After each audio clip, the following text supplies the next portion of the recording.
Hey, what's up guys? Welcome to the channel if you're new, and welcome back if you're returning. Today we have Vayu Turbo for YUGIOH's Edison format. Before we get into the profile, if you guys like Go, Edison, Tengu Plant, hat format, we have it all here. We do these old school formats religiously, basically. So yeah, subscribe to the channel, like the video. It helps us out with this community project of keeping these old formats alive and continuing to build decks, innovate decks, use my knowledge over the years on these decks, and then also take your guys' knowledge in the comments and expand upon them and just share the knowledge with everybody else. Alright, so we got a 40 card main, 15 card extra. This is Vayu Turbo. This deck centers around basically turboing out Vayu. And because of that, we got to play 3. We're playing 3 Vayu, the emblem of honor. I'm going to break this down Barney style. I'll assume you guys know nothing. So that's an informative video for anybody who's new to the deck. But Vayu, when it's in the graveyard, allows you to banish another Blackwing monster. Whether you're playing Blackwings or Vayu Turbo, Sirocco is always the first one that you could do it with. Unless you, in Blackwings, if you get out another Synchro by chance. But, you know, in Modern Yu-Gi-Oh! There's Link climbing. Well, in this deck there is Vayu climbing. So Vayu has to banish himself and another Blackwing in the graveyard. And then it basically Synchro summons with those. So 1 + 5 gives you a 6. So banish for cost in the graveyard. And you get a level 6. We'll skip to the next deck real quick, just show you that, which is Armwing. Whatever it summons, it is negated. It's also important to note that this cannot be stopped by Royal Oppression. So Royal Oppression is a deck that a lot of Vayu Turbos opt to play, whether it be in the main or the side deck. And then if you have this plus this, you can get this. And if you have this plus this, you can get this. So that's why I call it Synchro climbing. Alright, so that is what Vayu does. Sirocco is just really good. He's mostly there for the fact that he's level 5, but his effect is just generically good as well. If your opponent controls a monster and you do not, you can normal summon him without tributing. He's a 2000 beater. He's really good in the mirror or against Blackwing decks because he's the effect that allows him to target one Blackwing on the field, which can also be himself, and take the attack of all Blackwings on the field and combine them onto the one. It stacks it onto the one, so basically you just make a really big monster to swing over something. It could be very sacky, especially if you draw this for turn, your opponent has, you know, a huge board and you're about to be game to the next turn, but instead you just tag them for game. And for the last Blackwing, we're playing 1 Gale. Gale is a great one-of option. It's a tuner. It's a normal summon, have them, have one of their monsters attack. Honestly, Gale is used in so many decks just generically anyways. It's kind of a no-brainer when you're playing Blackwing monsters because that also enables its ability to special summon. So that's why you got to do that. In order to help turbo out Vayu to the graveyard as well as Sirocco's, we're playing 3 Dark Grepher and 1 Armageddon Knight. You could play 2 and 2, but I'm opting for the 3 and 1.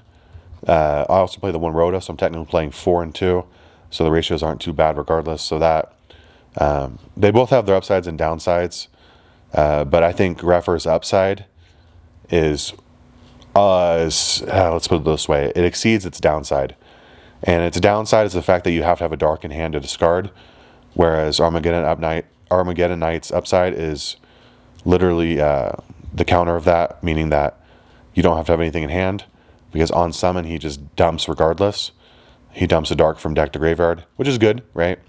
But also he's lower attack, then he doesn't have that major upside, being that he can get one out of your hand, and then also get the one in graveyard from deck to graveyard. But also he can special summon himself out. So I think he just enables a lot more combos and can help you OTK pretty easily. Next up, we have 2 of the best discards for Dark Grepher. We're playing Plague Spreader, Zombie, and Necro. We also play a Mill Engine, so these are just very good mill targets.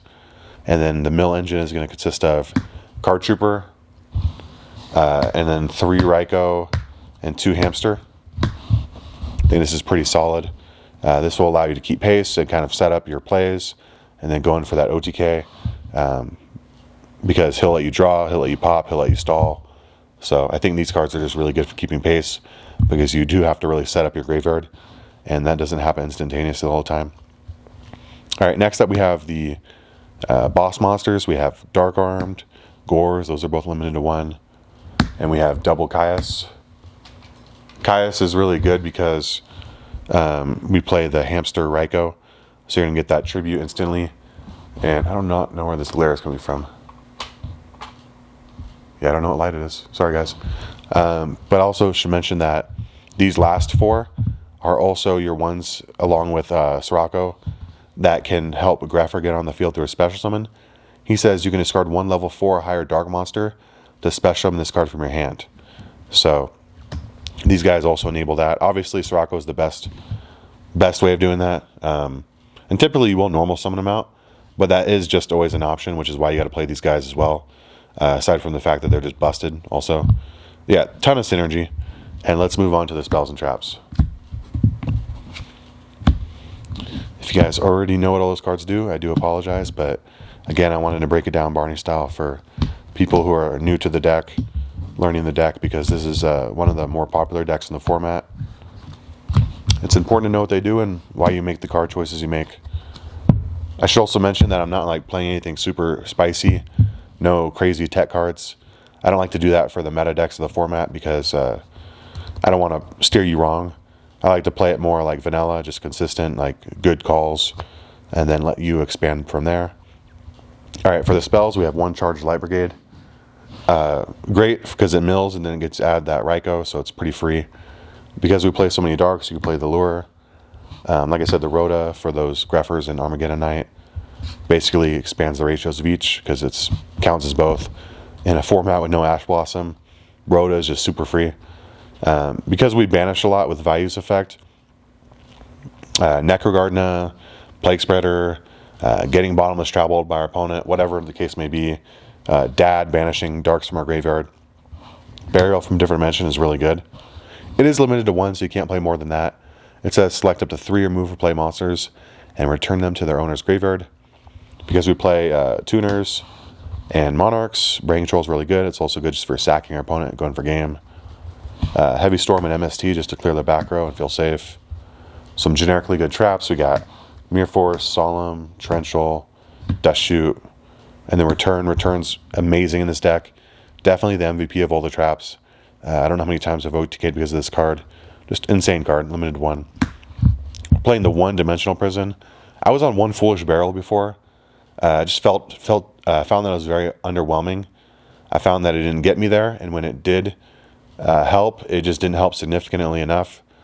So 1D Prison, even though we are an OTK deck for the most part, 1D Prison just helps us keep pace defensively and help set up those OTKs. 2 Bottomless, and then if I'm playing anything that's spicy in the deck at all, which I don't think I am, because this is standard in a lot of decks, not every deck, but a lot of people do play it.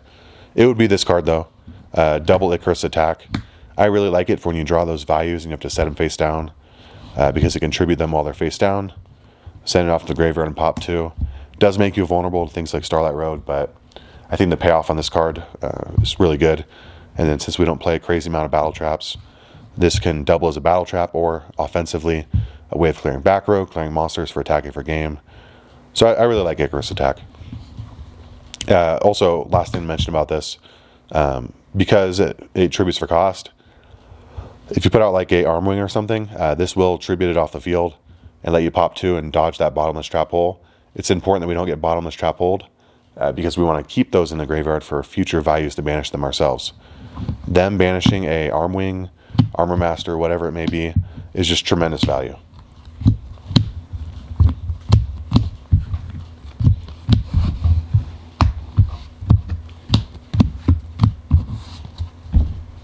Alright, next up we have the extra deck. It is a 15 card extra deck.